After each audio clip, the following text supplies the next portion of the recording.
అందరికీ నమస్కారం. నా పేరు డాక్టర్ పాములపాటి వెంకట శేషయ్య. నేను చైర్మన్ మరియు మేనేజింగ్ డైరెక్టర్ పీవీఎస్ గ్రూప్ సంస్థలు విజయవాడ.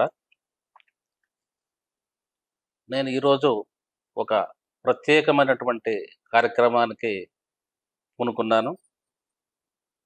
నాకు చిన్నప్పటి నుంచి కూడా ఆధ్యాత్మికతన్నా, యోగులన్నా ఒక ప్రత్యేకమైనటువంటి అభిమానం ఉంది, గౌరవం ఉంది.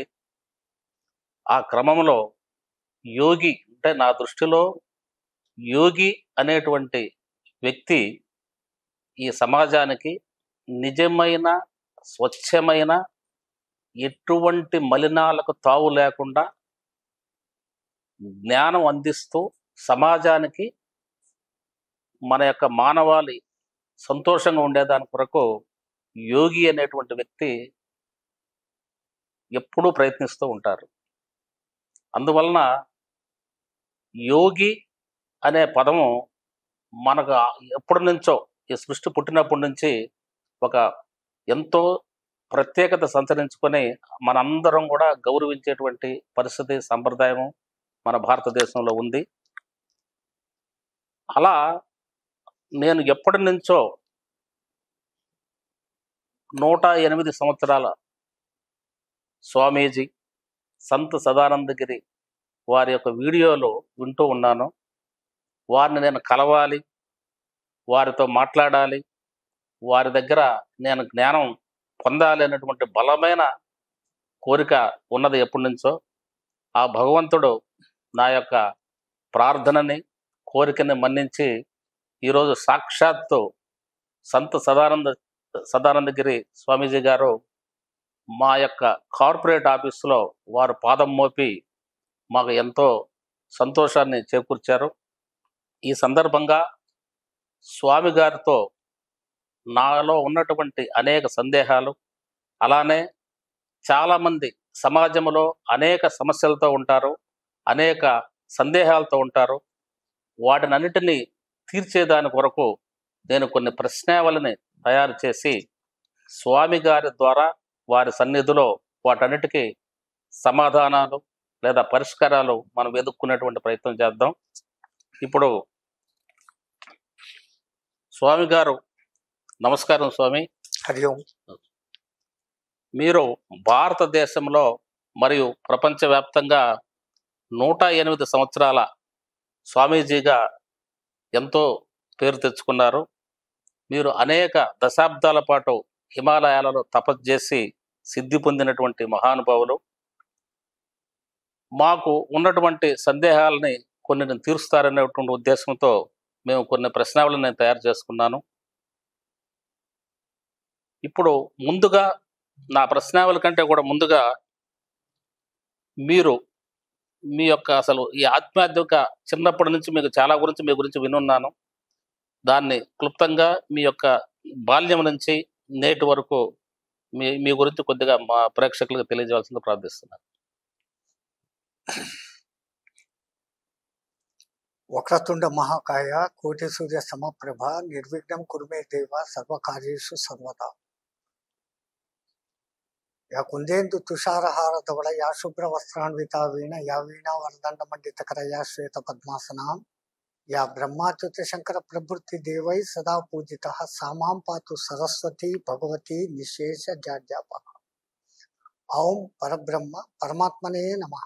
జగదుత్పత్తి స్థితి ప్రళయకరాయ త్రిగుణాత్మకాయ త్రిమూర్తి స్వరూపాయ శ్రీమాన్ దత్తాత్రేయాయ నమోస్తుతే.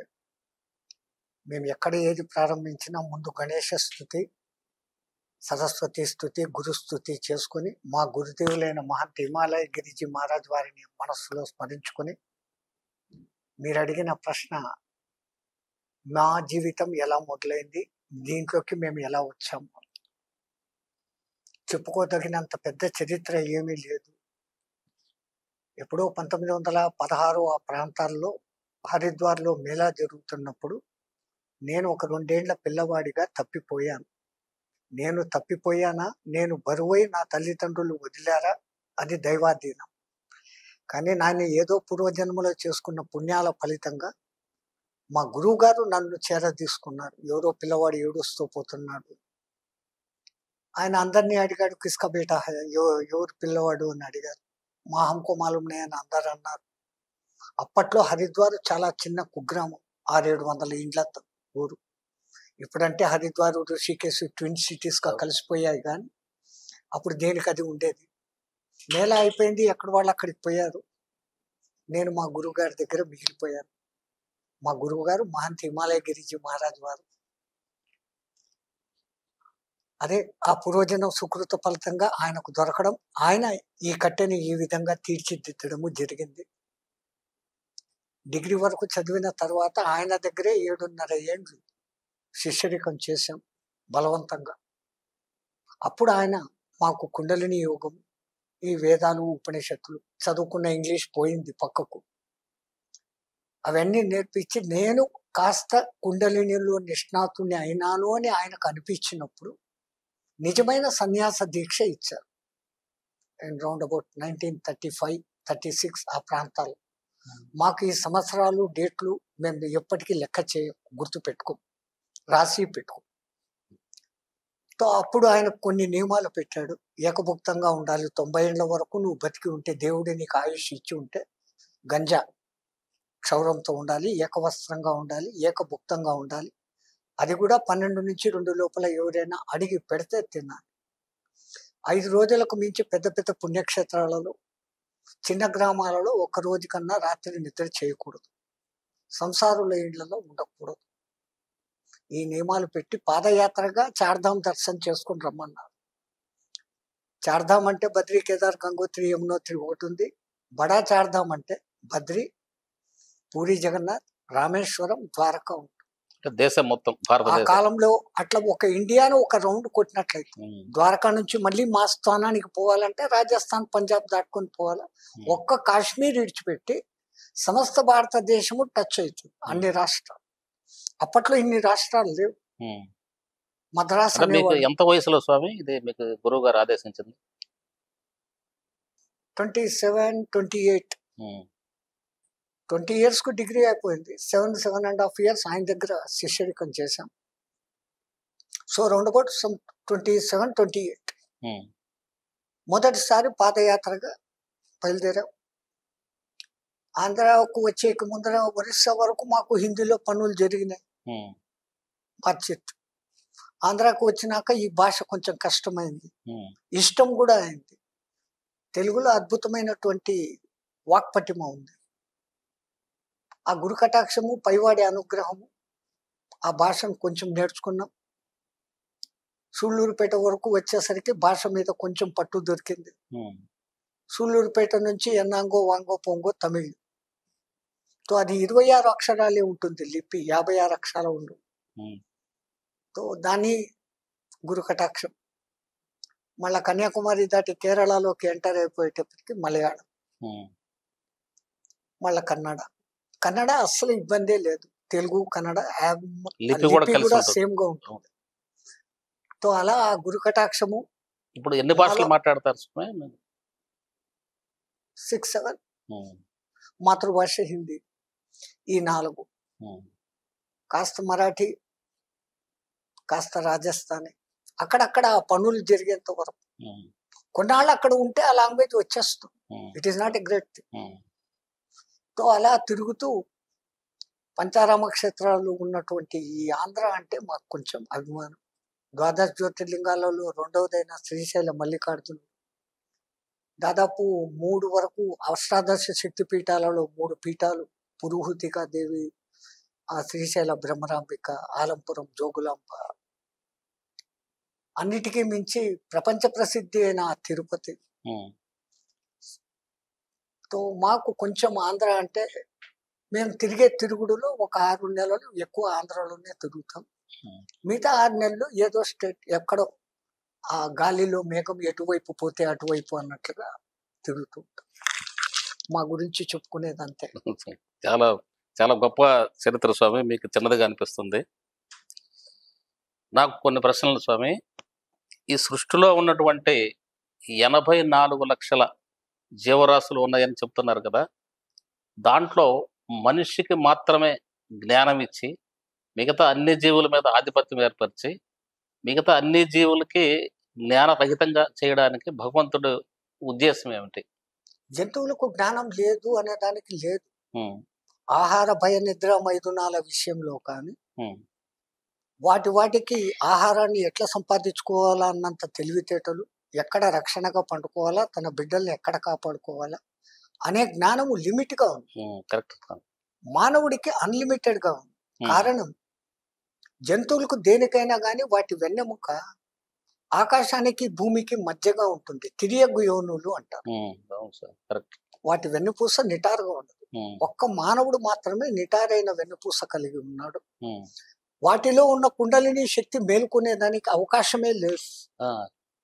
మానవుడు సాధన ద్వారా తనలోని కుండలిని శక్తిని ప్రేరేపించుకోవచ్చును.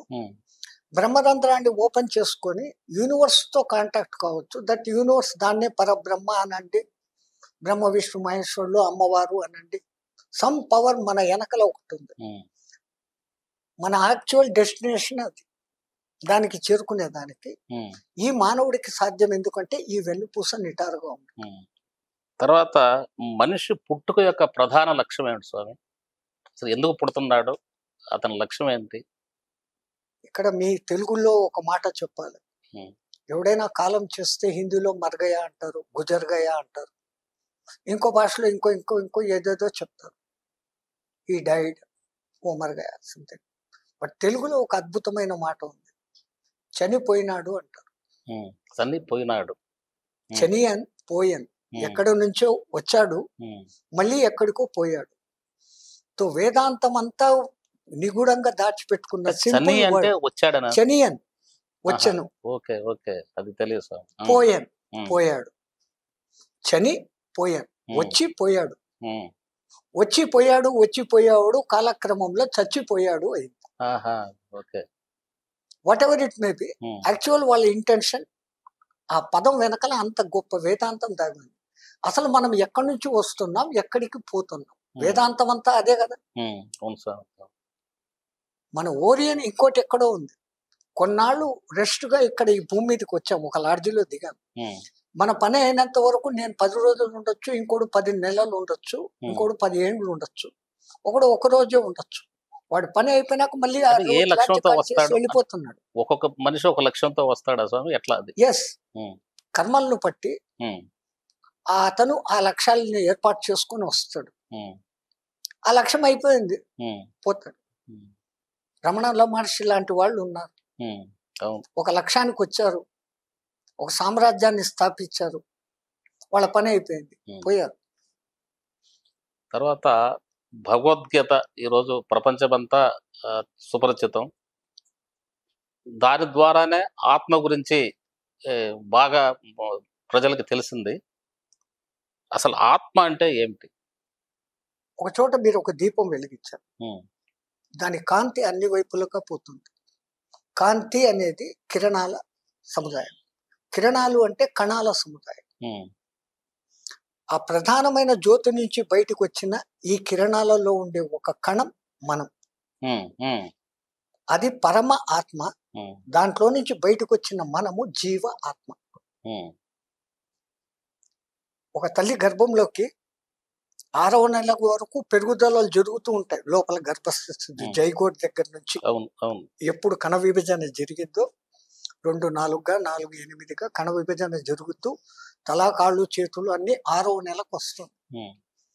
అప్పుడు వాడి కర్మానుసారము ఏ తల్లిదండ్రులకు వాళ్ళ రుణానుబంధాలు తీర్చుకోవాలి, తర్వాత తాను పెళ్లి చేసుకునే కళత్రము, బిడ్డలు, వీళ్ళ ఇన్ని బంధాలు వెనక పెట్టుకొని, కర్మలను రుణాలను వెనక్కు పెట్టుకొని పరమాత్ముడు ఆ జీవిని అక్కడ పంపుతాడు, ఆత్మ రూపంలో పంపిస్తాడు. ఆ ఆత్మ లోపలికి వచ్చినప్పుడు జీవిలో చైతన్యము అనేది మొదలవుతుంది. దానికి ముందు ప్రాణం ఉందా లేదా సెకండరీ. ఎందుకంటే కణము అన్నాక కణం జీవి. ఒక్క కణంలో మీరు చూస్తే న్యూక్లియస్, ఎలక్ట్రాన్లు, ప్రోటాన్లు ఒక నిర్దిష్ట కక్షలో తిరుగుతూ ఉంటాయి. న్యూక్లియోలై అనే ఒక ఆక్సిజన్ ఛాంబరు దాంట్లో ఉంటుంది. పరమాత్ముడు ఆ సృష్టి ఎంత అద్భుతంగా చేశాడంటే, కణం అర్థం చేసుకుంటే పరమాత్ముడు ఎంతటి వాడు. Jeans, mitochondria, ribosomes. ఎస్, దాంట్లో మళ్ళా జీన్స్, 13 జతల క్రోమోజోమ్స్, క్రోమోజోమ్స్. మళ్ళా దాంట్లో డిఎన్ఏ, అవును. డిఆక్సిరోబో న్యూక్లిక్ యాసిడ్, ఎంత సంక్లిష్ట నిర్మాణం ఒక్క కణంలో కణంలో. పెట్టి కోటాను కోట్ల కణాలుగా ఇది ఏర్పడుతూ ఉన్నప్పుడు వీటిని అన్నిటినీ నియంత్రిస్తూ దాంట్లోకి శ్వాస ప్రాణక్రియ శక్తి అనబడేటువంటి ప్రాణాన్ని ఏర్పరుస్తుంది. తల్లి గర్భంలో ఉన్నంత వరకు ఈ రెండే ఉంటాయి. ఆత్మ ఉంటుంది, బట్బర్మ నుంచి ఆత్మ అనేది చైతన్యాన్ని తీసుకొచ్చేది, చైతన్యం. జీవములో చైతన్యాన్ని తీసుకొచ్చేది. జీవము అనేది మొదటి నుంచి ఉంది. ఆత్మ దానికి చైతన్యాన్ని తీసుకుని వస్తుంది. ఎప్పుడైతే శీర్షోదయమై బయటి లోకాన్ని చూస్తాడో ఇది నాకు కావాలా అనే నాకు అనే ఒక మనస్సు ఏర్పడుతుంది. సో ఈ మనస్సు అనేది ఒక విధంగా ఆత్మకు మనవడు. తాత మనవాళ్ళ మధ్య అత్యధిక ప్రేమ లింక్ ఉంటుంది.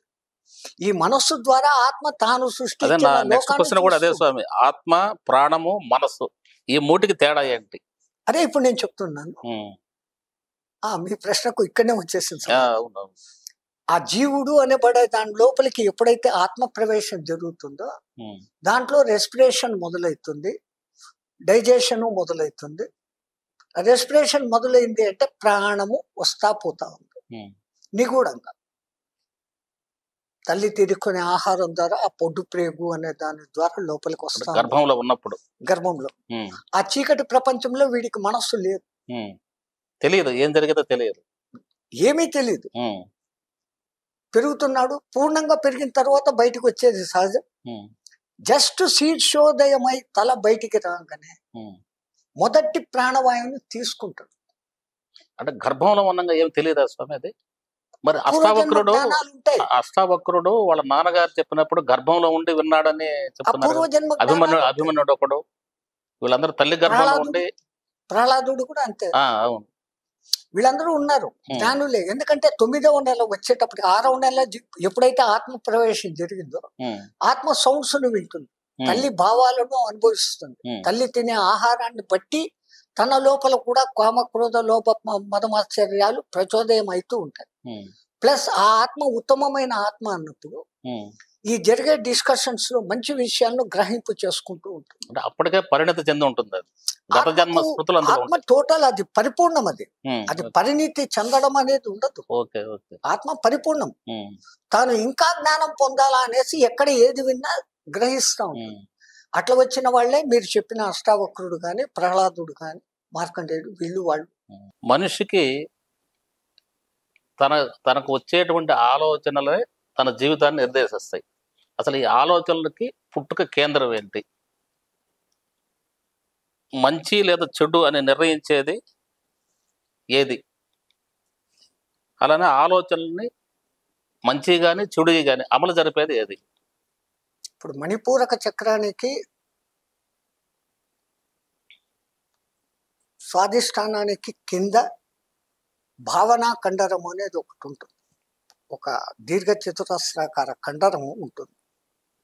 మనిషికి మొదట ఆలోచన పుట్టేది అక్కడ. పరా, పశ్యంతి, మధ్యమ, వైఖరి అని అంటారు చూడండి.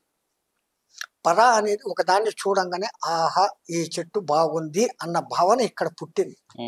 దాన్ని వ్యక్తీకరించేదానికి ఏ భాష వాడాలి, ఏ పదాలు వాడాలి, పరా నుంచి పశ్యంతి. మధ్యమ దగ్గరికి వచ్చేసరికి ఒక ప్రస్ఫుటమైన భావము క్లియర్ గా ఈ చెట్టు చాలా సుందరంగా ఉన్నది అనేది క్రియేట్ అయి బయటికి వస్తుంది. ఈ 4 స్టేజులు జరిగిపోయేది ఫ్రాక్షన్ ఆఫ్ సెకండ్ లోపలే. చూసాం, డిఫరెంట్ స్టెప్స్. ఆ స్టెప్స్ కూడా with in fraction of second. మీరు ఏదో సెకండ్ 1000వ వంతు భాగం విడదీశారు అంటారు. మన వేదాలలో సెకండును 16,000వ భాగానికి విభజించి ఉన్నారు. త్రుటి కాలము సెకండ్లో 16,000వ భాగం. వీళ్ళంతా 1000వ భాగానికి చేసేసి మేము 4వ సెకండ్ కనిపెట్టినాము అంటారు.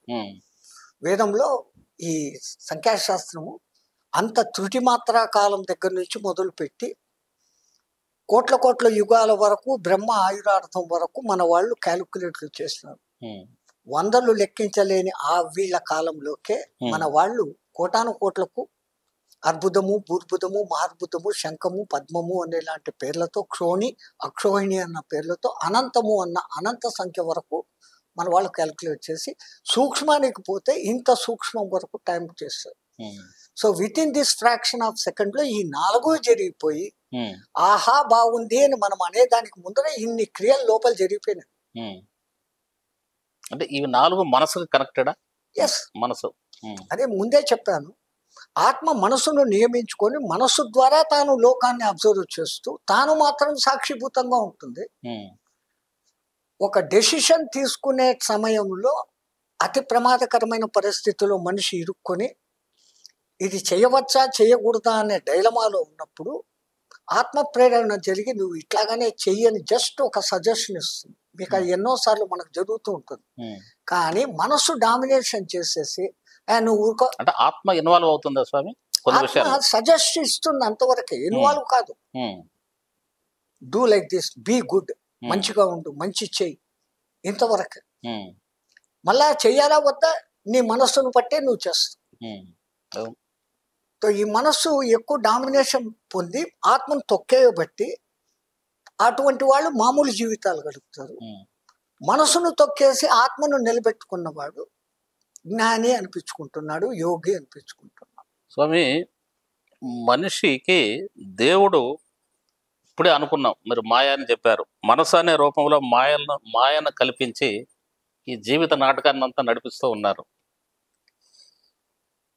అసలు మాయ భగవంతుడు ఇప్పుడు ఆయన ఒక స్వచ్ఛమైన వ్యక్తి.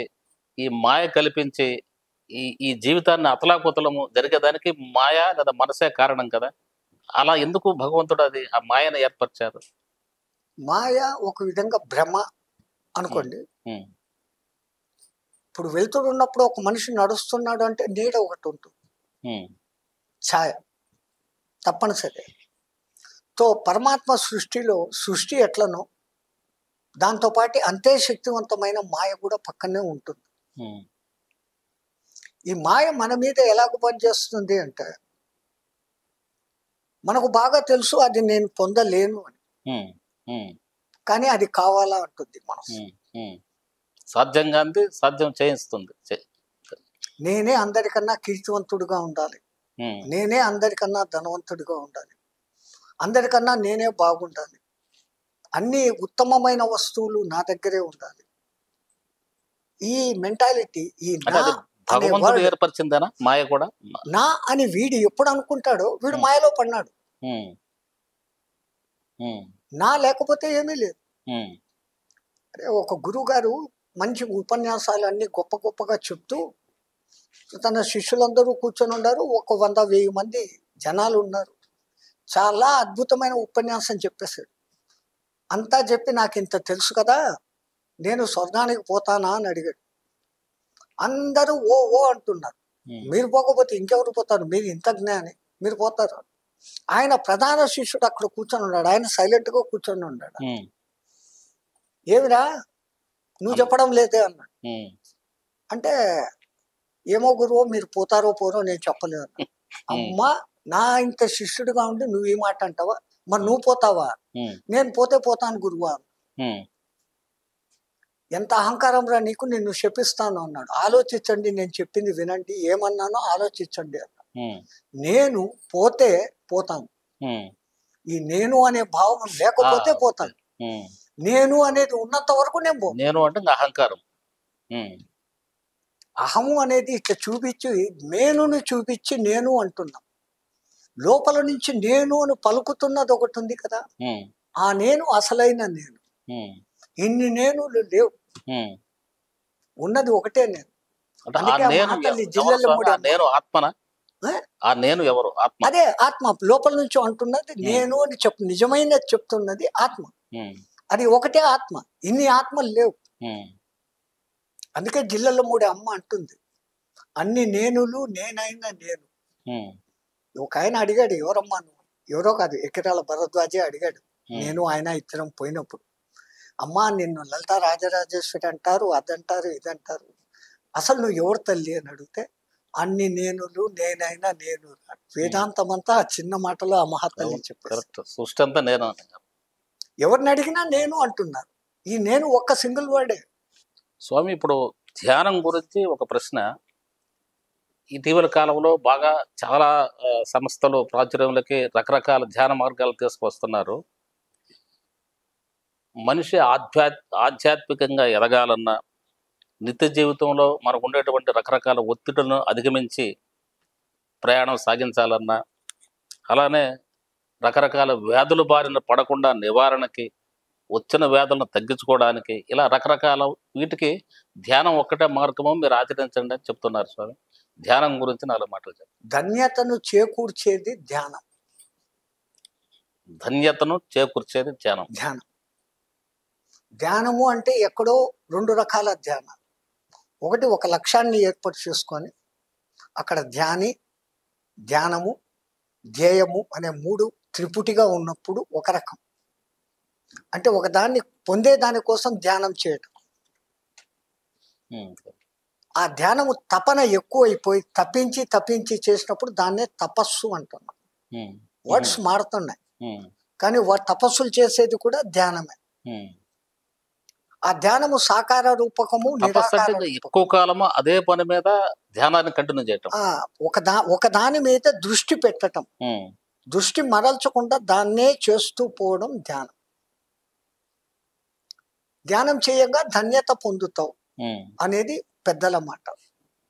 ఎందుకంటే ఈ ధ్యానం 2 రకాలుగా ఉంటుంది. సాకారం, ఒక రూపాన్ని చూస్తాం, ఆ రూపాన్నే నిరంతర చింతన చేస్తూ ఆ రూపానికి చెందిన నామావళిలో మనకు నోటికి తిరగగలిగి ఈజీగా ఉన్న ఒక్క నామాన్ని గట్టిగా పట్టుకొని నిరంతరము అదే చదువుతుంటాం. అప్పుడు అది భ్రమరకీటక న్యాయమై తత్వమసి, నీవు అది అయి ఉన్నావు అని ఎట్లా అన్నారో ఆ భావనలోకి పోతుంది. ధ్యానం ఆ విధంగా చేస్తుంది. కాబట్టి ధ్యానంలో మళ్ళీ సంకల్ప ధ్యానము, నిర్వికల్ప ధ్యానము అనేది. సంకల్ప ధ్యానం, ఇప్పుడు నాకు ఈ చేయి నొప్పిగా ఉంది, చేయి సరిగ్గా పనిచేయడం లేదు, ఇది పని చేయకాక అని సెల్ఫ్ హిప్నటాటిజంగా మీరు అనుకుని చెయ్యను బదులు పెడితే, అది నిజమైనటువంటి మంచి ఉద్దేశంతో చేస్తే ఇట్ క్యూర్స్, ఫలితం వస్తుంది. క్యూర్స్ అంటే ఒక సంకల్పంతో చేసేది సంకల్ప ధ్యానం. అందుకే పెద్దవాళ్ళు అన్నారు కదా, మనయవా కారణం బంధమోక్ష. వదిలిపెట్టాలనుకున్నా మీరే, పట్టుకోవాలన్నా మీరే. స్వామి, మనిషి ఆయుష్కు శ్వాసలకి సంబంధం ఉందని చెప్తున్నారు. అలానే ప్రాణాయామం వలన ఆయుష్ పెంచుకోవడానికి అవకాశం ఉందా? కొద్దిగా వివరించండి. 100 to 100%. సైంటిస్టులు కూడా లెక్కలు వేసి ఒక మనిషి ఒక్క దినంలో 21,600 హంస జపం జరుగుతుంది అంటారు. సోహం హంసః, సోహం హంసః. ఈ పీల్చి వదిలే గాలిలో ఈ శబ్దాలు వస్తాయి కాబట్టి దాన్ని హంస జపము అని మన పూర్వీకులు ముందే కనిపెట్టారు. బాగా అబ్జర్వ్ చేస్తే గాలి పీల్చుకుంటున్నప్పుడు సో అని, వదిలిపెట్టుతున్నప్పుడు హమ్ అనే శబ్దం వినపడుతుంది. అందుకని దాన్ని హంస జపము, అజపా జపము అని అంటారు. అంటే పీల్చుకోవడం ముక్కు ద్వారా పీల్చుకునేటప్పుడు అవి మనం అబ్జర్వ్ చేయొచ్చు. అబ్జర్వ్ చేసి ఏ శబ్దం లోపలికి వస్తుంది, సో హమ్ అనేది బాగా గమనిస్తే, అంటే సాధారణంగా జరిగే శ్వాసల్లో కూడా శబ్దం గమనించవచ్చు. ప్రత్యేకంగా దానికోసం మీరు చేయాల్సిన పనులే. ఇప్పుడు పత్రిజీ గారు అంటుంటారు, మీ శ్వాసను మీరు గమనించండి చాలు అన్నీ వచ్చేస్తాయి. ఆ శ్వాస నిజంగా వాళ్ళు నిజమైన సాధకులు నిజంగా శ్వాస మీద దృష్టి పెట్టి చేస్తే they will here this sound. ఓహో, ఇదేనా మన పూర్వీకులు చెప్పిన హంస జపము, సదా జపము, ఇదేనా అన్న సంగతి సదా జపం. ఎందుకంటే వీడు బతికి చచ్చేంత వరకు, తల్లి కడుపులో నుంచి బయటకు వచ్చి చివరి వదిలేంత వరకు శ్వాసను పీలుస్తూ వదులుతున్నాడు. అది ఒక్క దినంలో 21,600 హంస జపము అని. సో దాన్ని 24తో డివైడెడ్ బై చేస్తే పర్ అవర్ 900, దాన్ని 60తో డివైడ్ చేస్తే పర్ మినిట్ 15 రెస్పిరేషన్స్. ఒక సాధారణ మానవుడు వానికి తెలియకుండానే ఇన్వాలంటరీగా 15 సార్లు ఊపిరిలు తీసుకొని వదులుతున్నాడు. ఒక సాధకుడు ఒక్కసారి వాయువును తీసుకొని 1 నిమిషం కుంభించాడు అనుకోండి, ఈ నిమిషంలో వేరే వాళ్ళు 15 రెస్పిరేషన్స్ తీసుకున్నారు. ఈ has taken only one. So 14 respiration మన బ్యాంక్ అకౌంట్ లో ఉంది, మిగిలిపోయినాయి. సో ఎన్ని అంటారు కదా మీరు, దానే పర్ ఖానే వాళ్ళ కన్నా, గింజలు అయిపోయినాయి వాడు చచ్చిపోయినాడు అంటారు, ఊపిరిలు అయిపోయినాయి వాడి ఊపిరిలు అయిపోయినాయి పోయినాడు అంటారు. సో వాడు ఇన్ని కౌంట్ ఇచ్చి పంపాడు. మనము ఆవేశము, పగ, ప్రతీకారము, కోపంలో ఇంకా ఎక్కువ రెస్పిరేషన్స్ తీసుకొని మన ఆయువును మనం 15 బదులు 18, 20 చేస్తుంటారు. తగ్గించుకుంటున్నాం. వెరాస్ ఈ ప్రాణాయామం చేయడం ద్వారా ఆ ఊపిర్లు సేవ్ అవుతా ఉంటాయి. ఎన్ని ఊపిర్లు సేవ్ అయితే అంతకాలం మనం ఇక్కడ ఉంటాం. అంటే ఆయుష్ అనేది శ్వాసల మీద ఆధారపడి ఉంటుంది. భగవంతుడు ఇన్ని శ్వాసల దాకా నువ్వు బ్రతకొచ్చు అని చెప్పాడు. ఇప్పుడు ఎలకలు లాంటివి, పక్షులు లాంటివి, వాటి జీవిత స్పాన్ తక్కువ. ఏనుగు 100 ఏళ్లకు పైన బతుకుతుంది, తాబేలు 300 ఏళ్ళు బతుకుతుంది అని అంటున్నారు. తాబేలు నిమిషానికి 1.5 నిమిషానికి ఒక్కసారి గాలి తీసుకొని వదులుతుంది. అవును, కరెక్ట్. మనం ఎక్కడ? సో దానికి లైఫ్ స్పాన్ అంత ఉంది అంటే కారణం ఆ రెస్పిరేషన్, శ్వాసలు. స్వామి, ఇప్పుడు కొంత కన్ఫ్యూజన్ ఉంది ప్రజల్లో. విశ్వశక్తి అంతా ఉంది, దాన్నే ప్రాణశక్తి అని అంటున్నాము. మనం శ్వాస ద్వారాగా ఇప్పుడు మీరు చెప్పినట్టుగా 15 సార్లు కావచ్చు, 10 సార్లు కావచ్చు తీసుకుంటున్నాము. అది ప్రాణశక్తి. అలాగే దాంతోపాటు ప్రాణవాయువు కూడా మన శరీరం లోపలికి వెళ్తుంది. ఈ ప్రాణశక్తికి ప్రాణవాయువుకి తేడా ఏంటి? వాటి 2 పనులేంటి శరీరంలో? మీరు అన్నది 100% కరెక్ట్. ఇంతవరకు మానవుడు చూస్తున్న ఈ అఖండ విశ్వంలో ఒక్క మన భూగోళం చుట్టూ మాత్రమే వాతావరణము అనే ఒక పొర ఉంది. రౌండ్ అబౌట్ సమ్ 20 కిలోమీటర్స్ వరకు. ఆ పైన హీలియం ఉంది. అంతవరకు భూమి పొర దగ్గర నుంచి అన్ని కిలోమీటర్ల ఎత్తు వరకు వివిధ రకాల వాయువులతో సమ్మిళితమై భూమి నుంచి చాలా దగ్గర వరకు ఎత్తులోకి ఈ ఆక్సిజన్ మొదలైనవి ఉన్నాయి. పైకి పోయే కొద్దీ ఆక్సిజన్ తగ్గుతూ పోతుంది. ఇది ఉంది. ఇది ప్రాణానికి, కణాలకు ప్రాణశక్తిని అందించేదానికి ప్రాణవాయువు వస్తుంది. చైతన్య శక్తిని అందించేది విశ్వశక్తి అయినటువంటి ఒక మహత్తరమైన శక్తి. అది ఒక్క భూగోళమే కాదు, నవగ్రహాలే కాదు, సూర్యుడు కాదు, సూర్యుడితో కోటాను కోట్ల సూర్యుడు కలిసిన మన గెలాక్సీ, ఇటువంటి కోటాను కోట్ల గెలాక్సీ అన్నీ కలిస్తే ఒక విశ్వం. అట్లాంటి విశ్వాలు ఇంకెన్నో ఉన్నాయి. సో ఇది అనంతం. ఆ అనంతాన్ని కూడా ఒక సిస్టమాటికల్ వేలో నడుపుతూ ప్రతి గెలాక్సీలో ఒక నక్షత్రము, దాని చుట్టూ గ్రహాలు, అవి అంతే తిరగాలి, ఆ స్పీడ్లోనే ఆర్బిట్ చేయాలి, ఇన్ని రోజులకే ఒకటి చేయాలి, స్వభ్రమణం ఒకటి, పరిభ్రమణం ఒకటి, ఇంతింతే చేయాలి. ఎంత మేనేజ్ చేస్తుంది ఆ శక్తి! అసలు అనూహ్యం. మరి ఆ పరమాత్మని ఈ 2 కళ్ళతో, 1 ఇంచు కళ్ళతో చూడాలనుకుంటాడు వేరు మానవుడు. నాకు చూపించు దేవుణ్ణి అంటాడు. ఆ అనంత శక్తిని మన పూర్వీకులు దేవుడు, పరబ్రహ్మం అని ఏదో పిలవాలి, చెప్పాలి కాబట్టి దానికి పరబ్రహ్మం అన్న ఒక సాంకేతిక నామం పెట్టారు. పుట్టించేవాడు బ్రహ్మ వేరే, రక్షించే విష్ణువు వేరే, డిస్ట్రక్షన్ చేసే శివుడు వేరే. Generation, organisation, destruction, this is called God. GOD. English వాళ్ళు కూడా అదే లైన్ లో ఉన్నారు. కాకపోతే వాళ్ళ బుద్ధులు బాగలేక అది తిరగబడింది. GOD తిరగదిప్తే DOG, క్షమసత్వము Maheshwar. అందువల్లనే భగవంతుడికి రూపం లేదు, ఎందుకంటే విశ్వశక్తే భగవంతుడు కాబట్టి. ఇది ముందట మన వాళ్ళు ముందే కనిపెట్టి అది నిరాకారము, నిరంజనము, నిర్వికారము, నిత్యము, నిర్వికల్పము, నిశ్శేషము, నిజము అని నీ అనే అనేక పదాలతో దాన్ని వర్ణించి ఏదో ఒక పేరు పెట్టాలి. కాబట్టి పరబ్రహ్మం, బ్రహ్మము అంటేనే వ్యాప్తం, అది పరబ్రహ్మం, సర్వవ్యాప్తం. ఇప్పుడు ప్రాణశక్తికి ప్రాణవాయువుకి ఏమైనా సంబంధం ఉందా స్వామి? ప్రాణశక్తి, ప్రాణవాయువు 2 మనకు ముక్కు ద్వారా లోపలికి వెళ్తున్నాయి కదా. మనకు కళ్ళకు కనపడుతున్న అవయవాలకు శక్తి ఇచ్చేది మనం పీల్చుకుంటున్న ఆక్సిజన్. ఆక్సిజన్తో పాటు ఆ విశ్వశక్తి కూడా మన చుట్టూ, ఎట్లయితే నారాయణ అంటాం, అంతశ్చ నారాయణ, బహిశ్చ నారాయణ, అంతర్బహిశ్చ, మధ్యస్థ నారాయణ, ఊర్ధ్వచ్చ నారాయణ, అధశ్చ నారాయణ, సర్వోవ్యాప్తో నారాయణ అనేసి మన వాళ్ళు ముందే ఏదైతే అన్నారో ఆ శక్తి మనలోని ఆ చైతన్యాన్ని కలగజేస్తా వస్తుంది. బాహ్యంగా అందరికీ తెలిసిన ప్రాణాయామం అంటే బాహ్యంగా రకరకాల పద్ధతులు ఉండే ప్రాణాయామానికి కూడాను అంతర్గత ప్రాణాయామం చెప్తుంటారు. దాని మీద కొద్దిగా నాకు తెలియజేయండి. ప్రాణాయామంలో పూరక కుంభక రేచకాలు అనే ఒక పద్ధతి అయితే, దీంట్లో బాహ్య కుంభకము అంతర్కుంభకము అనేది ముందు ఒక తేడా ఉంది. ఉమ్, అంటే గాలిని బాగా పీల్చి కడుపు వరకు తీసుకొని మూలాధారం వరకు పంపగలగడం అంతర్కుంభకం. ఉమ్, బాహ్య కుంభకం అంటే గాలిని వదిలేసి గాలినే తీసుకోకుండా కాసేపు ఉండగలగడం, ఉమ్, అది బాహ్య కుంభకం. ఇది ఒక వ్యత్యాసం దీంట్లో కుంభక వ్యవహారంలో. ఉమ్, ఇప్పుడు అంతర్ ప్రాణాయామము బాహ్య ప్రాణాయామము అంటున్నాం. ఉమ్, సహజంగా మానవుడు తీసుకొని వదులుతున్న గాలి ఇన్వాలంటరీగా జరిగిపోతుంది, ఉమ్, అది సహజ సిద్ధం. తాను వాలంటరీగా చేసినప్పుడు దానికి ప్రాణాయామం అని పేరు. ప్రాణాయామంలో ఈ 2 రకాలు ఉన్నాయి.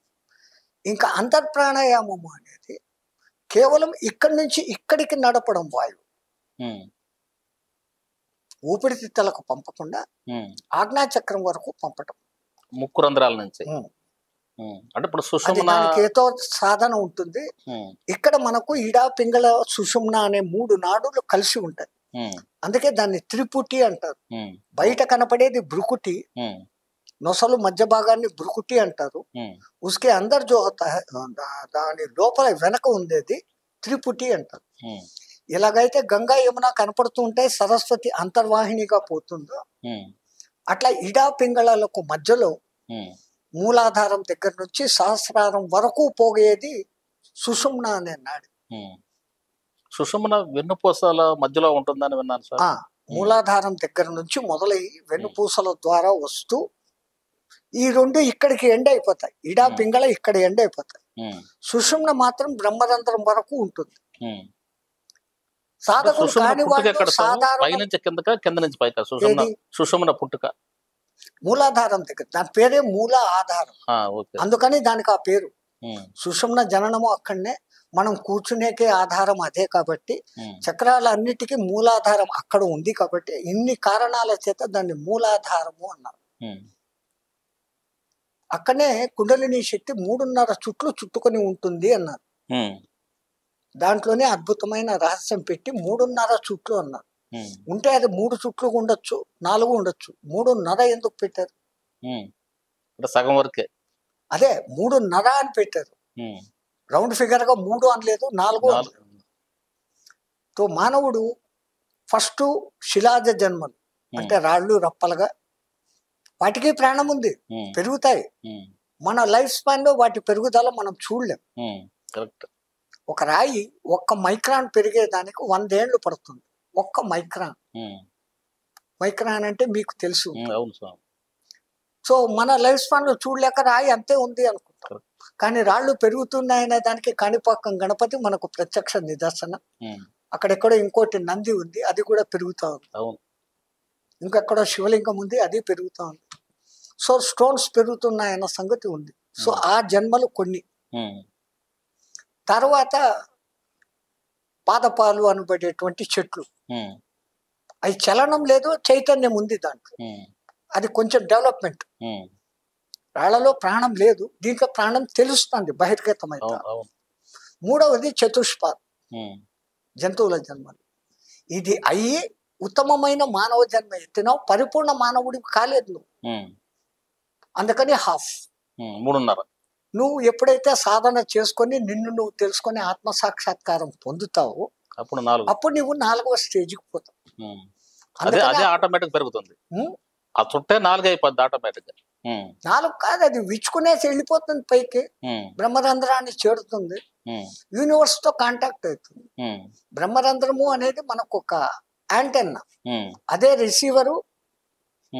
రిసీవరు యూనివర్సల్ పవర్ ని రిసీవ్ చేసుకుంటుంది, సెండరు. 2. అందుకే పూర్వకాలం ఋషులు ఎక్కడో కూర్చొని ఎవరితోనో మాట్లాడడము, ఇక్కడే కూర్చొని ఎక్కడి విషయాన్నో చూడగలగడం, ఇవన్నీ చేయగలుగుతున్నారు. మేము ఇవన్నీ చెప్తే ఇవన్నీ నవ్వారు. ఇప్పుడు మీ కళ్ళెదురుగా టీవీలు ఉన్నాయి, సెల్ ఫోన్లు ఉన్నాయి, అన్ని జరుగుతూనే ఉన్నాయి సార్. తర్వాత ఇంకొక పెద్ద సందేహం నాకు కూడా, మనిషి దేహంలో 72,000 నాడులు ఉన్నాయి అంటున్నారు.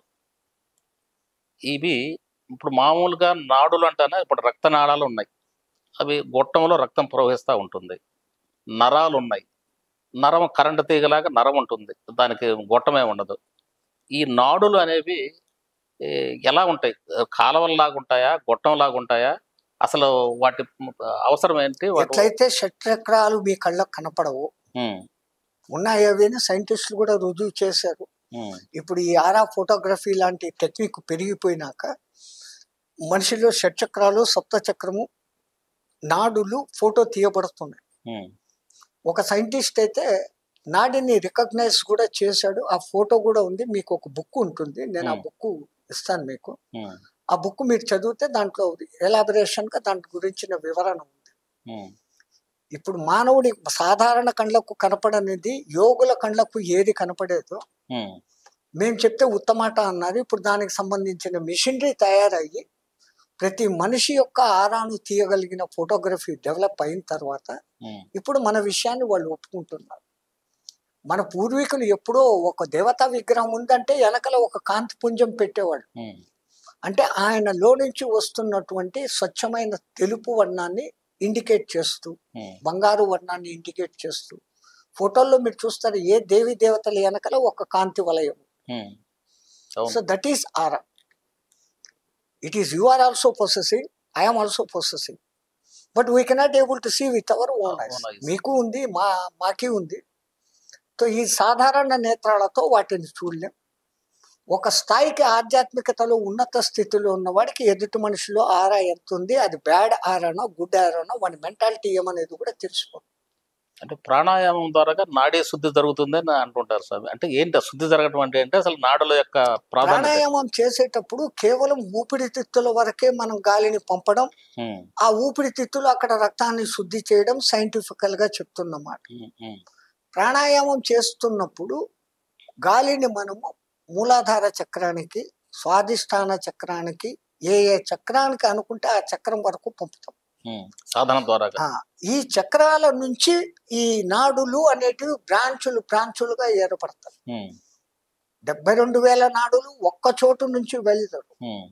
ఈ 6 చక్రాల నుంచి డివియేషన్ గా కొన్ని వేలు ఒక చోట, కొన్ని వేలు కొన్ని చోట, కొన్ని చోట్లు వేరే చోట, ఒక్కొక్క చక్రం నుంచి ఈ నాడులు బయలుదేరి చైతన్య శక్తిని కణాలకు కలిగింపజేస్తాం.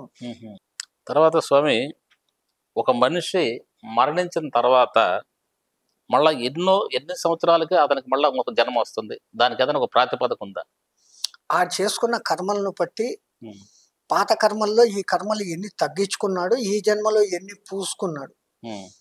మానవ జన్మ దేవుడు ఇచ్చేదే. నువ్వు గత జన్మలో చేసిందంతా కడుక్కోరా నాయన, శుద్ధమైతే నేను తీసుకుంటాను. ఒక పండు కింద పడితే మనం అట్లే తినం కదా, కడిగి తుడిచి తింటాం. పరమాత్మ కూడా మనల్ని ఆ కర్మలో విముక్తుడైనాక తీసుకోవాలని చూస్తాడు. అందుకని ఇక్కడ మళ్ళీ ఛాన్స్ ఇచ్చి పంపుతాడు.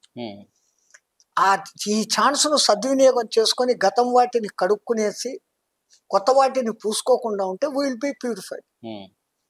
కానీ మానవుడు అది చేయడం లేదు, కడుక్కోవడం వదిలిపెడుతున్నాడు, పూసుకోవడంలోనే ఉన్నాడు. అంటే తను చేసుకునేటువంటి కర్మలను బట్టే అతనికి ఎటువంటి జన్మ వస్తుంది, ఎన్ని సంవత్సరాలకు వస్తుంది అనేది ఆధారపడి ఉంటుంది. తర్వాత స్వామి, ఇప్పుడు మనిషి సంసార బాధ్యతలు చూసుకుంటూ యోగిగా జీవించవచ్చా? ఇప్పుడున్నటువంటి సమాజంలో స్వార్థపరులు, అసూయాపరులు, ఉదయం నుంచి సాయంత్రం దాకా చెడు ఆలోచనలు తప్పితే మంచి ఆలోచనలు చాలా తక్కువ మంది. అటువంటి వాళ్ళలో మనం బ్రతకాలి, కుటుంబాన్ని పోషించుకోవాలి, ఇలా చూసుకుంటూనే ధర్మంగా జీవించడము, అలానే ఒక యోగిగా అంటే ఆధ్యాత్మిక మార్గంలో ఒక ఉన్నతమైన స్థితికి చేరడం సాధ్యమా? పూర్వకాలంలో యోగులందరూ సంసారులే. వశిష్ఠారందుతలకు 100 మంది సంతానం, విశ్వామిత్రుడు సమితాదేవికి 100 మంది సంతానం. మరి వాళ్ళు బ్రహ్మ ఋషులు, వాళ్ళకే 100 మంది సంతానం. పలానా ఋషిమునికి సంతానం లేదు, బ్రహ్మచారి అన్నవాడు ఒక్కడు కనపడ్డు. మానవ ధర్మంలో బ్రహ్మచర్యము, గృహస్థము, వానప్రస్థము, సన్యాసము అనే 4 స్టేజ్లను పూర్ణంగా అనుభవించిన వాడు పూర్తిగా జ్ఞాని అవుతాడు. విద్యాభ్యాసం అప్పుడు విద్యాభ్యాసం మీదనే దృష్టి. గృహస్థుగా ఉన్నప్పుడు తన సంతును ముందు తరానికి తీసుకెళ్లి ఆ సంతును తనంత ఉత్తముడిగా తీర్చిదిద్ది సమాజానికి ఉపయోగపడేటట్లు చేయడం గృహస్థ ధర్మం. ఆ గృహస్థ ధర్మంలోనే వచ్చిన వాడిని ఆదరించడం, సన్యాసిని యోగిని ఆదరించడం, ఇవన్నీ కూడా గృహస్థే చేస్తాడు కాబట్టి గృహస్థాశ్రమం అతి ఉత్తమమైంది. ఎందుకంటే గృహస్థాశ్రమంలోనే వీడు ఇంకో సంతును తరువాత జనరేషన్ పెంచుతున్నాడు, లేకుంటే జనరేషన్ ఉండదు. ఆ సంతును వృద్ధి చేసి పైకి ఇచ్చి పంపించిన తర్వాత ఇంకా నా బాధ్యత తీరింది, నేను ఇప్పుడు టోటల్ ఆధ్యాత్మిక వైపుకు తిరుగుతాను అని లౌకికాన్ని 20%, 80% ఆధ్యాత్మికకు మారడం వానప్రస్థం. అక్కడ భార్య అనుమతి ఉండదు. వానప్రస్థం దాదాపు లేరనుకుంటా. చాలా మంది సంపాదన మీద మనిషి వానప్రస్థ యోగులు ఎంతో మంది ఉన్నారు. అంటే నేను చెప్పేది సహజంగా లౌకిక బంధాలతో ఉండేటువంటి వాడు. ఎందుకంటే ఈ కలియుగము డబ్బు లేకుంటే ఏ వ్యవహారము జరగదు. ఇప్పుడు నేను సన్యాసిని, రోడ్డు మీద పోతూ ఉన్నాను, ఎవడో ఆకలితో బాధపడుతున్నాడు, నేను వాని పక్కన కూర్చొని బాధపడాల్సిందే తప్ప నేను ఇచ్చేదానికి నా దగ్గర ఉంటే కదా. అవును, కరెక్ట్. విలియం షేక్స్పియర్ వాడేవాడు విలియం స్మిత్ ఒక బిచ్చగాడు వచ్చి గివ్ మీ ఎ పెన్నీ అంటాడు. You are thinking you are poor, actual I am the poorest poor man. నువ్వు అడిగితే ఒక పెన్నీ ఇచ్చేదానికి నా దగ్గర లేదు, నువ్వు కాదు బిచ్చగాడివి, పూర్ ఇవ్వలేని వాడు భిక్షగాడు, నా అంత పూర్ ఇంకోటి లేడు అని అంటాడు. ఆ భావన కరెక్ట్ గా నాకు రాలేదు, అర్థమై ఉంటుంది అది.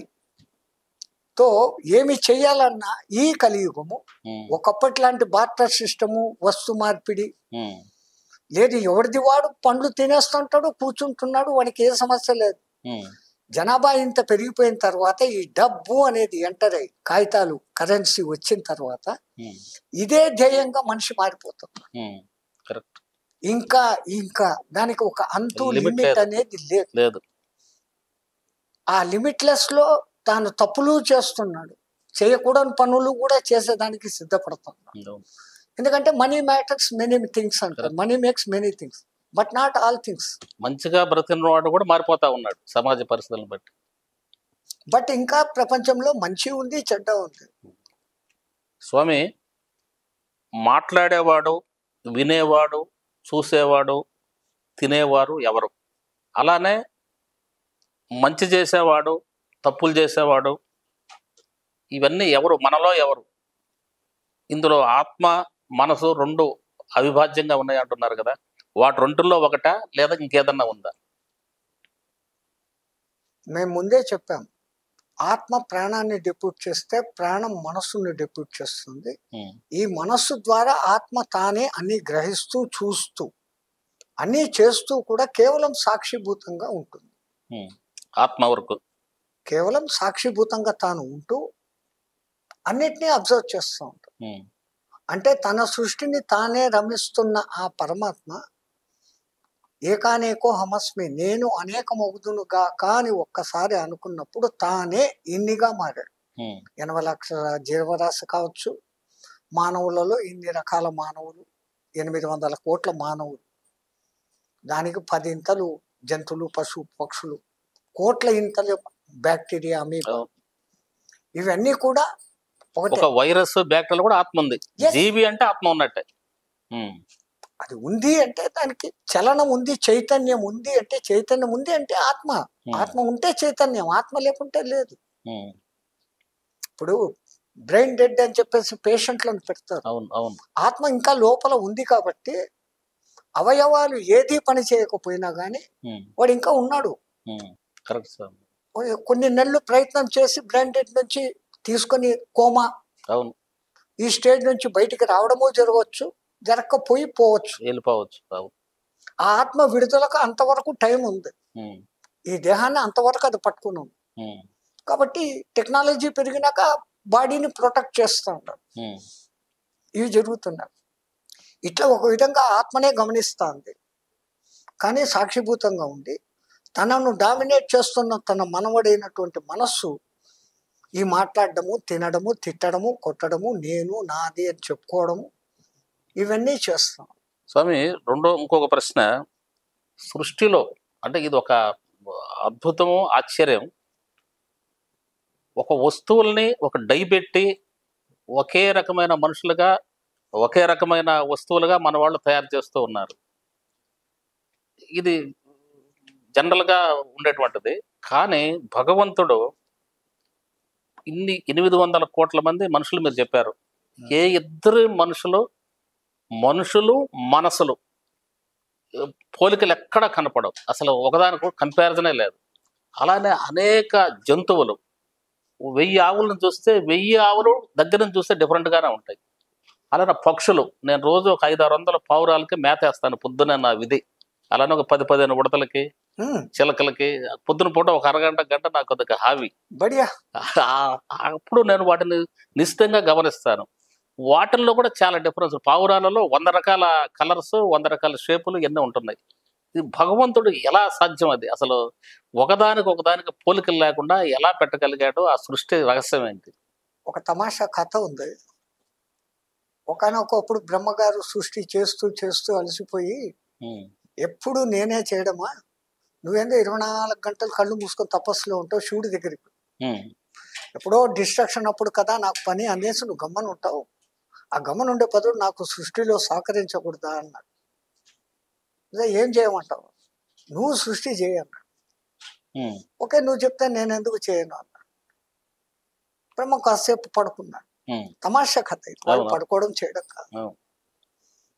ఈయన కళ్ళు తెరిచి చూసేసరికి కొన్ని లక్షల కోట్ల మంది శివుళ్ళు ఉన్నారు. ఏమిడిది ఇది అన్న అంటే, నువ్వు చెప్పావు కదా ప్రొడక్షన్ చేయమని, నేను చేశాను. ఇది అంటే ఎంతసేపు అని చూస్తావు ఒకే థింగ్,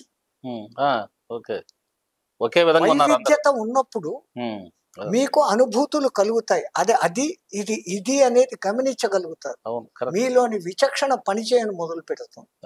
ఒకే విధంగా ఉంటే ఇప్పుడు మీరు పావురాళ్ళు వేరే వాళ్ళు అందరూ చూసి పావురాళ్ళు అంటారు.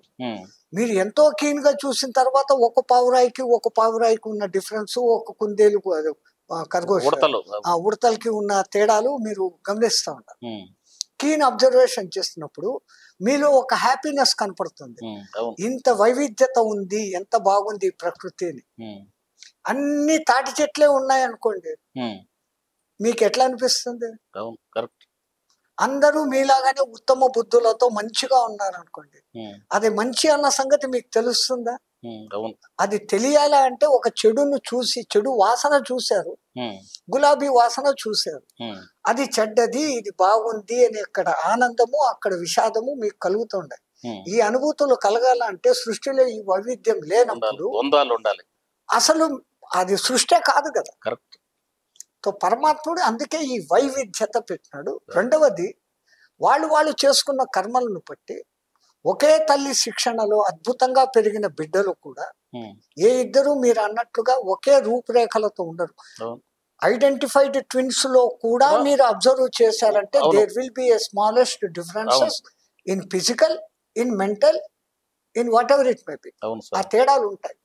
స్వామి, ఇప్పుడు ఇందాక మీరు చెప్పారు, రాళ్ల దగ్గర నుంచి, శిలల దగ్గర నుంచి, పక్షుల దగ్గర నుంచి, జంతువుల దగ్గర నుంచి, జలచరాలన్నీ దాటుకున్న తర్వాత మనిషి జన్మ వస్తుంది. ఒకసారి మనిషి జన్మ వచ్చి అనేక జన్మలు దాటి అనేక కర్మలు చేసిన తర్వాత వాళ్ళ యొక్క కర్మానుసారాన్ని బట్టి మళ్ళా జంతు జన్మలకి, మళ్ళా పక్షుల జన్మలకి ఇటుకు వెళ్ళేదానికి అవకాశం ఉందా? వైకుంఠపాళి మానవ జీవితం వైకుంఠపాళి. మీరు ఎప్పుడూ ఉత్తమమైన గతిలో ప్రవేశిస్తూ నిచ్చెనలు ఎక్కేకి ప్రయత్నం చేసుకుంటూ పోయినప్పుడు పరమపద సోపాన పటం టాప్ కు చేరుకుంటారు. కానీ ఇక్కడ మీరు చేస్తున్న కర్మలలో ఏ తేడా వచ్చి నిస్వార్థంగా చేయాలా అంటారు. అందుకే మన పూర్వీకులు లోపల ఏది పెట్టుకోకుండా దాన ధర్మాలు కానీ పుణ్యకార్యాలు కానీ నేను చేస్తున్నాను అని కాకుండా, ఇది నా ధర్మము, సమాజంలో నేను ఒకడిని, నాకు దేవుడు ఇంత ఇచ్చాడు, నేను వీళ్ళకి ఇస్తున్నాను, చేస్తున్నాను అన్న భావనతో చేసినప్పుడు నిష్కామంగా అంటారు. కామన, ఇష్టము, కోరిక లేకుండా చేసినప్పుడు మీ లైఫ్ అట్లుంటుంది. సరే, అట్లంతా చేసే మళ్ళీ దేవుడు ఇంకో ఛాన్స్ ఇచ్చి ఇంకా కొంచెం బ్యాలెన్స్ ఉందిగా అది కూడా కడుక్కో అని చెప్పి పంపాడు. మళ్ళీ ఇక్కడికి వచ్చినాక మళ్ళీ ప్రలోభంలో పడి మళ్ళీ నాకు అనేది మొదలు పెడితే, నాకు ఒక్కసారి నాకడం మొదలు పెడితే ఇంకా నాకోవడమే, దాంట్లో ఇంకా తేడా ఉండదు. సో ఏక్ బార్ జో గిర్నేకు లగ్గే, ఒక్కసారి పరమపద సోపానంలో ఏ పాము నోట్లైనా పడితే ఎంత కిందికి వచ్చేస్తాం. అందుకే మన పూర్వీకులు పరమపద సోపాన పటం అంత గొప్పగా పెట్టి ఆడిచ్చేవాడు పాతకాలం. నువ్వు ఎన్నెన్నో నిచ్చెనలు ఎక్కి ఎన్నోసార్లు పాము నోట్లో పడి ఆఖరి ఛాన్స్గా ఆ పెద్ద పాము దగ్గరికి వస్తారు. ఆ రెండో దాయం వేశారు అంటే కనుక మళ్ళీ కిందికి వెళ్ళిపోతుంది. అవును, కరెక్ట్. ఇందులో స్టార్టింగ్. తర్వాత స్వామి, మనిషికి పుట్టుకతో కొంతమంది రోగాలతోనే జన్మిస్తున్నారు, కొంతమందికి రకరకాల కారణాలతో మధ్యలో అనేక రకాల రోగాలు వస్తూ ఉన్నాయి. ఇవన్నీ గత జన్మలో వాళ్ళ కర్మల ఫలితమా, 100%. లేదా ఈ జన్మలో వాళ్ళు చేసేటువంటి ఈ అలవాట్లు కావచ్చు, ఇంకొక రకరకాల కారణాలు ఏదన్నా అవకాశం ఉందా? అదే పూర్వజన్మ దీన్ని బట్టి రుణానుబంధ రూపేణ ధారాపుత సుతాలయం అని అంటున్నాం. అట్లాగనే మనకు వచ్చిన రోగాలు కూడా ఎవరిదో ఎప్పుడో కాలు ఇరగొట్టాం, ఈ జన్మలో మనకు కాలు లేకుండా పుట్టడం జరుగుతుంది, లేదా ఒక యాక్సిడెంట్ జరిగి మన కాలు పోవచ్చు. So we have to bear. ఏ గింజ నాటాము ఆ చెట్టే వస్తున్నట్లుగా మనం ఎప్పుడో చేసిన ఒక కర్మ ఆ మొక్కై మానే మళ్ళా మనకు అది రిటర్న్ ఇస్తుంది. అది వెంటనే ఇవ్వచ్చు, ఇంకో జన్మలో ఇవ్వచ్చు. రెండవది, ఈ జన్మలో మనము తినవలసింది తినకుండా, ఉండాల్సినట్లు ఉండకుండా, పడుకోవాల్సినప్పుడు పడుకోకుండా, ఏ పని ఎప్పుడు చేయాలనో అప్పుడు చేయకుండా, తినాల్సిన ఆహారం తినకుండా. ఆహారంలో 3 రకాల ఆహారం: హితాహారము, శుచాహారం, మితాహారము మన పూర్వీకులు పెట్టినారు. మన బాడీకి ఏది హితమో అది తినాలి. మన బాడీకి హితం కాదని తెలిసి కూడా మొహమాటానికి పోయో, దాని రంగు రుచికి మళ్ళీ ఆశపడో తినకూడనేటి తినేస్తే మనకు ప్రాబ్లం. సపోజ్ ఇప్పుడు మీరు వంకాయ 4 రోజులు తింటే మీకు ఏదో నవ్వు వచ్చింది, తెలిసిపోయింది వంకాయ తింటే ఇది వస్తుందని, తినరు. కానీ ఎక్కడో పార్టీకి పోయారు, అదే వంకాయలు వేసి ఏదో గొప్పగా ఎవడో కూర వండాడు, మీ ఫ్రెండ్ ఫోర్స్ చేస్తున్నాడు, అరే మీకోసమే చేయించిన అనేది హౌ టు ఈట్, వాని ఫోర్స్కు పోయి మీరు తినేస్తారు.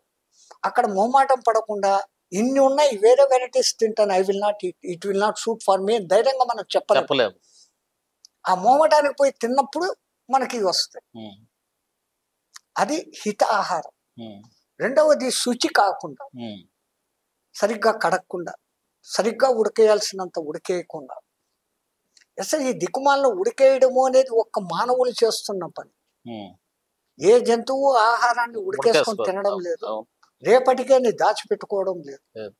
అందుకే అవి కంటద్దాలు పెట్టుకోవడం లేదు, చెవిటి మిషన్లు పెట్టుకోవడం లేదు. ఏ జబ్బులు రావు. ఈ 2 కాళ్ళ పశువు మటుకు అన్ని పెట్టుకుంటున్నాడు. ఎక్కువ జాగ్రత్తలు, ఎక్కువ జబ్బులు.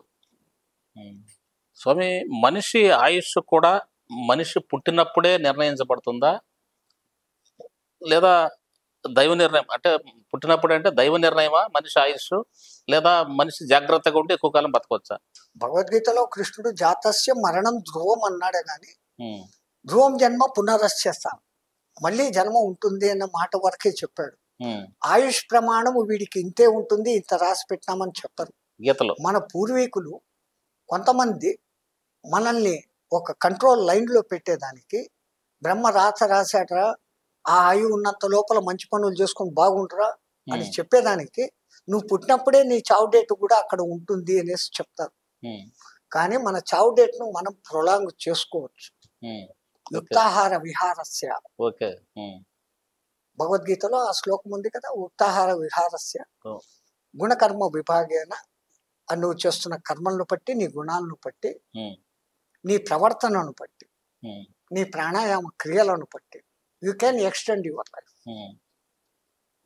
ఆయుష్ను మన చేతిలో పెంచుకునేదానికి ఛాన్సెస్ ఉన్నాయి. ఎక్సలెంట్ స్వామి, మంచి సమాధానం చెప్పారు. తర్వాత స్వామి,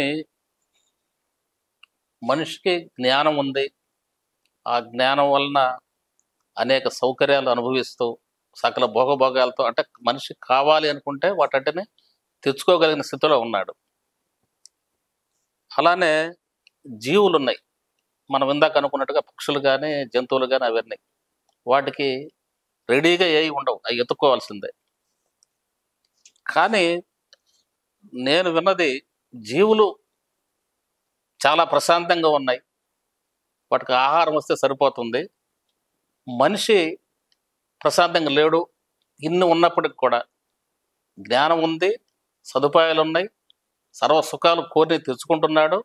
అయినా ఇతను సంతోషంగా లేడు. ఏమీ లేనటువంటి జంతువులు పక్షులు సంతోషంగా ఉన్నాయి. ఇది నిజమా లేదా మీరు ఏమైనా చెప్తారా? అవును, పరమాత్ముడు వాటికి ఏ ఆహారం నియమించి పెట్టాడో అవే తింటున్నాయి. క్రూర జంతువులకు వాటికి తగిన మాంసాహారము, వాటి దవడల నిర్మాణము, దాని దంతాలు, దాని జీర్ణకోశ వ్యవస్థ, దానికి ఆ విధంగా పెట్టారు. అది పెట్టకపోతే సృష్టి విపరీతంగా పెరిగిపోతుంది. ఆ సృష్టిని లిమిట్ చేసేదానికి వీటిని ఇవి తినాలి. పాములు ఎక్కువైతే ముంగిసలు తింటాయి, ఇంకోటి ఎక్కువైతే ఇంకోటి తింటాయి, ముంగిసలు కుక్కలు తింటాయి, కుక్కలు పులులు తింటాయి. సంవాట్ అది బ్యాలెన్స్ అవుతా ఉంది. ఒక బ్యాలెన్సింగ్ అది పెట్టాడు. కానీ జంతువులు మీరు అన్నట్లుగా తమకు దొరికిన దాంతో సంతృప్తి పడి ఆ వేళకి అవి తినేస్తాయి. రేపటికి అని దాచిపెట్టుకో. ఈ మానవుడిలో మాత్రమే ఈ ఇంకా అనే ఒక ఆశ ఉంది, కోరిక. ఇంకా దానికి ఎక్కడ ఎండింగ్ లేదు. ఉన్నంతలో తృప్తి పడినవాడు ఆనంద జీవి, అది లేనివాడు నిరాశ జీవి, నిస్పృహ జీవి. కారణం ఏంటంటే వాడికి ఇంకా ఇంకా అనే దాంట్లోనే ఉంటాడు. ఆ ఇంకా ఇంకా 10 మందికి చేస్తూ పోతే ఓకే. అంటే అతని మనసు రీత్యా అతను ఇంకా తృప్తిగా లేడు. వాటికి ఉన్న మనసు రీత్యా సంతోషంగా ఉన్నాయి అనుకోవచ్చా? వాటికి మనసు అనేది 90% అక్కడ వాటి మనసు పెద్దగా పనిచేయదు. వీడికి మనసు పనిచేస్తుంది కాబట్టి వీడి మనసు నాకు అది కావాలా ఇది కావాలా అనే చంచలత్వంలో ఉంటుంది. ఎందుకంటే మనస్సు అనేది ఒక్కటి, దాన్ని మనం పిలుస్తున్నది 4 విభాగాలు. మనోబుద్ధి చిత్త అహంకారాలని మన పూర్వీకులు ఎంతో ఆలోచన చేసి దాన్ని డీవియేషన్ చేశారు. పేరుకి ఇదంతా కలిపి మనస్సు. సంకల్పాలు వికల్పాలు చేసుకునేటప్పుడు దాన్ని మనస్సు అని పిలుస్తున్నాం. What to do, what not to do, how to do, when to do అని జస్టిఫికేషన్ చేసుకున్నప్పుడు దాని పేరు బుద్ధి. ఐఆమ్ డూయింగ్ ఆల్ దిస్ అనుకుంటున్నప్పుడు అహంకారం. నీ గత జన్మ సంస్కారాలు, పుణ్యాలు, కర్మాలను బట్టి ఫోర్సబుల్ గా you are suppose to do like this, ఇట్లే చేసి తీరాలా అని ఒత్తిడి చేసేది చిత్తం. అందుకే యోగో చిత్తవిత్త నిరోధక, చిత్తవృత్తి నిరోధక. యోగ సాధన చేసినప్పుడు ఆ గత జన్మ చిత్తాలు అనేటి కంట్రోల్ చేసుకోగలుగుతాం. చిత్తము నశించినప్పుడు అహము నశిస్తుంది, నేను చేస్తున్నానన్న భావన ఉండదు. అప్పుడు మనస్సు ప్రశాంతమై సైలెంట్ అయి తగ్గుతుంది. కరెక్ట్. తర్వాత స్వామి, ఇప్పుడు నేను చాలా కుటుంబాలను దగ్గరగా గమనిస్తున్నాను. నాకు తెలిసిన వాళ్ళు లేదా మాటల సందర్భంలో వింటాం, ఏ ఇంట్లో కూడా రకరకాల కలహాలతోనే ఉన్నారు, కానీ ఇల్లంతా నవ్వుకుంటూ చాలా అంటే కంటిన్యూస్గా 1 నెల 2 నెలలు సంవత్సరం పాటు ఆ ఇల్లంతా కూడా ఆనందంతో పొంగి ఉండటం లేదు. వాళ్లకు అన్నీ ఉన్నాయి, ఆస్తులు ఉన్నాయి, డబ్బు ఉంది, పరపతి ఉంది, పలుకుబడి ఉంది, ఎన్ని ఉన్నప్పుడు కూడా మంచి ఉద్యోగాలు ఉన్నాయి, పదవులు ఉన్నాయి. ఉన్నప్పుడు కూడా ఆ కుటుంబంలో భార్యాభర్తల మధ్య నిరంతరం పేచీలు, మిస్అండర్స్టాండింగ్స్, తండ్రి కొడుకులకి, అత్తాగోడళ్ళకి, ఇలా ఆస్తి తగాదాలు కావచ్చు, మన ఈగో ప్రాబ్లమ్స్ కావచ్చు, ఇలా ప్రశాంతత అనేది బాగా లోపించిపోతుంది. అంటే మనం పాత రోజుల్లో ఇంటికి ఒక పెద్ద ఉండి ఆ కుటుంబాన్ని ఆయన నియంత్రిస్తూ గడిపేవారు. కొద్ది మనసులో ఇబ్బంది ఉన్నా అది పాటిస్తూ ప్రశాంతంగా జీవితం నడిచేది. ఇప్పుడంతా ఇండిపెండెన్స్ వచ్చేసి ఈ రకంగా కుటుంబాలన్నీ కూడా చిన్నాభిన్నం అవుతున్నాయి. దానికి మీరు ఇచ్చే సలహా ఏంటి? ఒకప్పుడు మన సనాతన ధర్మంలో సమిష్టి కుటుంబం అనేది ఉండేది. తాతలు, అమ్మమ్మలు, పిన్నమ్మలు, పెద్దమ్మలు, మామలు, సంథింగ్ రిలేషన్స్ అందరూ కలిపి అంతమంది మధ్య అంతమంది అనురాగ ప్రేమాభిమానాలు చూపిస్తూ పెంచబడిన బిడ్డలు ఆ భావాలు ఉంటాయి. రాను రాను కుటుంబము షార్ట్ ఎట్లయిపోయింది అంటే, ఈ రోజు పెండ్లి రేపు వేరే సంసారము అని అంటున్నారు. అవును, వాళ్ళకు సంతానం పుట్టినాక వీమే ఉద్యోగం, వాడు ఉద్యోగం, వీడేమో ఆయా దగ్గర పెరుగుతాడు పిల్లవాడు. వీళ్ళలో ఈ ప్రేమాభిమానాలు చిన్నప్పటి నుంచే నశించటంతో రౌడీనెస్ అనేది వాళ్ళు పెరిగిపోతారు, చిన్నప్పటి నుంచే పెరుగుతుంది. అదొకటి కారణము. ఇంకేదో 4-5 మంది కలిసిన కుటుంబంలో ఉంటే కూడా ఈ ఈగో, నేను నాదే జరగాల అనే అహంభావం ఎక్కడైతే ప్రేరేపించబడుతుందో నేనే ఉండాలా అని ఒకడు అనుకున్నప్పుడు ఆ ఇంట్లో ఉన్న ఇంకోడు కూడా అదే అనుకుంటాడు. అవును. సో ఇక్కడ ఆ తేడాలు వస్తుంది. ఉమ్, ఎక్కడ తగ్గాలనో అక్కడ కొంచెం తగ్గి, ఉమ్. ఈ పొద్దు నీవు మాట అన్నావు, అంతా రేపు మన వాళ్ళే చూస్తాం కదా. దాని గురించి, నువ్వే కదా, ఉమ్, నేను తింటే ఏం, నువ్వు తింటే ఏం, ఉమ్, మనం అందరం కలిసి ఇంకా దీన్ని పెంచుతాము, సరే ఈ పొద్దు నువ్వే చేసుకో అని ఈయన కొంచెం తగ్గడము, ఉమ్, లేదా ఆయన కూడా రేపు చేస్తాను, ఉమ్, కొంచెం నువ్వు తిను కొంచెం నేను తింటాను లాంటి కాంప్రమైజేషన్ వాళ్ళ మధ్య వచ్చినప్పుడు, ఉమ్. ఈ అన్ని కలగాల అంటే మనలో ఈ ప్రేమ భావం ఎక్కువ ఉండాలి. ఉండాలి. నా వాళ్ళు ఉమ్. నా నేను వాళ్ళు అనేది అనుకున్నప్పుడు అవతల వదిలిపెట్టి. వాళ్ళకి తప్పులు కనపడవు. అందుకే అంటారు కదా పెద్దవాళ్ళు, first I, second society, third god అనుకునేవాడు ఎప్పుడు బాగుంటాడు. Um, first god, um. Second society, I am one of the society అనుకున్నవాడు బాగుంటాడు. అవును, కరెక్ట్. సమాజంలో అతను కూడా ఒకటి సో కాబట్టి. మనిషిలో ఈ ప్రేమ భావం పెందాలంటే చిన్నప్పటి నుంచి ఆ ప్రేమ బీజాలు వాళ్ళలో పడేటట్లు చేయాలి. ఆ విధంగా ఈ కాలంలో పెంచబడటం తక్కువైతుంది. ఒక్క వివేకానందుడు, ఆయన శివాజీ, ఉమ్, ఆ జిజియాబాయి పెంపకం కారణం, అవును. ఆ వివేకానందుడి తల్లి పెంపకం కారణం, ఒక Ramana Maharshi, whoever it may be, ఒక తల్లి వెనక ఉంది.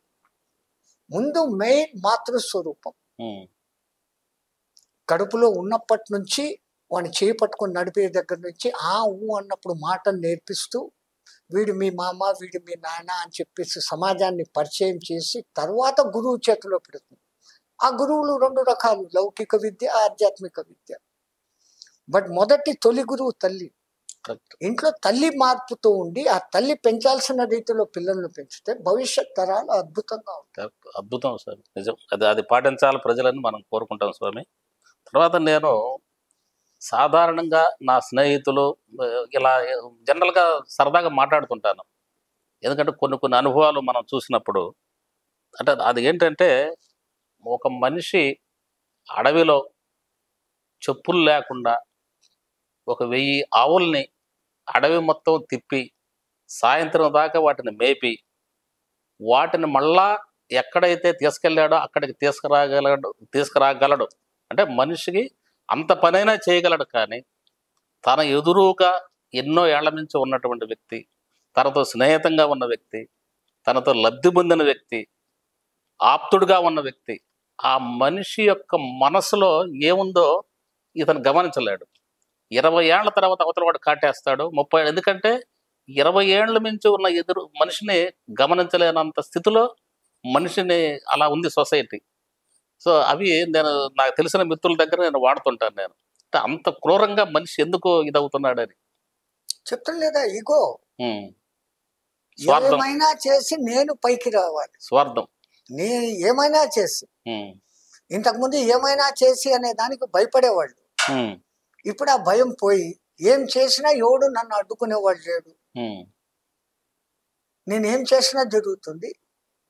తప్పు చేసో, రైట్ చేసో, మోసం చేసో, అన్యాయం చేసో, అక్రమం చేసో అయినా కానీ అంటే అవతల వాడు చూపిన ప్రేమ, సహాయం అన్ని పక్కెళ్ళిపోయినాయి, అసలు గుర్తుండదు. ఏమీ లేదు. నేను చాలా కొన్ని 100 ఎగ్జాంపుల్ చూశాను. తర్వాత నా దృష్టిలో నేను వెటనరీ డాక్టర్ని, చదివింది వెటనరీ డాక్టర్ని. నేను వెటనరీ చదువుకున్నప్పటి నుంచి కూడా నాకు ఆ పశువుల మీద ప్రేమ కానీ వాటి మీద ఒక రకమైన అభిమానం ఎన్నో చూస్తున్నాను నేను. అలానే మా ఇంట్లో ఒక 2 కుక్కలు అవి రోడ్డు మీద ఎవరో వదిలేస్తే, చిన్నపిల్లలు 2-3 ఆడపిల్లలు అని చెప్పి వదిలేశారు. వదిలేస్తే నేను వాటిని తీసుకొచ్చి రాత్రిపూట వాచ్మెన్తో మన దగ్గర ఉంచేయమని చెప్పాను. పైన ఎవరో ఇంకొక ఆఫీసర్ ఉండి మా ఇంట్లో కుక్క ఉంది దాన్ని తీసుకెళ్ళమని బయటకు వదిలేయమన్నాడు. నేను తెల్లవారు వచ్చేసరికి ఆ కుక్క చనిపోయింది, ఒకటి ఆ రొంటెల్లో చనిపోయిన దాని చుట్టూ తిరుగుతుంది. దానికి 4-5 రోజుల వయసు. నాకు మనసు మామూలుగానే సెన్సిటివ్, అది చూసి నాకు కొద్దిగా ఏడుపోనే బాధ వచ్చింది. నేను వాచ్మెన్ చెప్పా, అతను ఖాళీ చేశాడు, పక్క వెళ్ళిపోమని చెప్పి దీన్ని మాత్రం ఎక్కడ కట్టేయమని చెప్పాను. ఇప్పుడు దాన్ని పెంచుకొని ఇంకా మా ఇంట్లో 2-3, మా పాప కూడా కుక్కలంటే మహాప్రాణంగా ఉంటుంది. చాలా ఆ కుక్కలకి చాలా డబ్బు. రోడ్డు మీద వెళ్ళే కుక్కలు అవి. చాలా మంది ఏం చేస్తారంటే స్టేటస్ కోసం ఈ పెద్ద పెద్ద తెస్తుంటారు. మా దగ్గర అవి కాదు, రోడ్డు మీద ఉన్న కుక్కలు ఎవరో వదిలివేయబడినవి, ఒక అనాథాలను దగ్గర తీసినట్టుగా వాటిని చూస్తున్నాం. మేము వాటిని మాలో సమానంగా చూసుకుంటాం. మేము ఏదన్నా ఊరెళ్ళిన, మా ఆవిడ ఆమె శాకాహారి, అసలు చికెన్ అనేది ఆమె జీవితంలో చూడలేదు. కానీ వాటి కోసం వండించి ప్రతి పూట వాటికి మేము పెడుతూ ఉంటుంది ఆ చేతులతో. అవి కాకుండా చుట్టుపక్కల వచ్చే కుక్కలకి ఏదైనా ఈ అలజడి ఉంటే వాటికి కూడా ఆమె పెడతా ఉంటుంది. అంటే అలా ఉంటుంది మా ఇంట్లో పరిస్థితి. మేము ఏదైనా ఊరెళ్ళి వచ్చామనుకోండి, మేము అన్నం తినవు. మేము 3 రోజులు ఉండి 5 రోజులు ఉండి, అంటే అంత విశ్వాసం ఆ జంతువులు చూపిస్తున్నాయి. ఇప్పుడు మన వాళ్ళు జనరల్గా ఏం చేస్తుంటారు, అరే నువ్వు మనిషివా పశువా అంటారు. శివునికి ఒక పేరు ఉంది, పశుపతినాథ్ అంటారు. అది నేపాల్లో టెంపుల్ చూసేసాము నేను. మనం అందరం పశువులము, మనందరినీ పాలించే నాథుడు పశుపతినాథుడు అని అంటాం. సో ఇది 2 కాళ్ళ పశువు, ప్రత్యేకత ఏం లేదు. ఎక్కడ ప్రత్యేకత? వీళ్ళలో విఘ్నత ఉంది. ఎట్లా ఉండాలి, ఏం చేయాలి, మంచి ఏమి చెడు ఏమి విఘ్నత పాయింట్ లో మనిషి పశువు అంటారు. ఉన్నప్పుడు దాన్ని ఎప్పుడైతే పాటించకుండా పోయినాడో అప్పుడు అతన్ని పశువుతో పోలుస్తారు. ఎందుకంటే పశువుకు మనకన్నా తక్కువ జ్ఞానం లేకుండా. జ్ఞానం అనే పాయింట్ లో ఈ పాయింట్ కరెక్ట్ అవుతుంది. వాళ్ళు వాడే పదం జ్ఞానము అంటే మళ్ళీ దాంట్లో సుజ్ఞానము, విజ్ఞానము, అఖండ జ్ఞానము లాంటి జ్ఞానాలలో అనేక రకాలు మళ్ళీ ఉన్నాయి తేడాలు. జ్ఞానం అంటే ఏంటి? తెలుసుకోవడం. అందుకే వేదాన్ని కూడా విద్, వేదం అన్న పదం రావడమే విద్, తెలుసుకోవడము అన్న దాని నుంచి ఆ పదం వచ్చింది.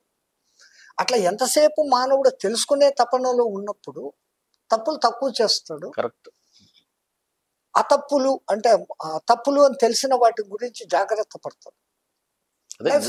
జ్ఞానం అనే సందర్భంలో ఆ పాయింట్ కరెక్ట్. ఇప్పుడు అర్థమైంది స్వామి నాకు.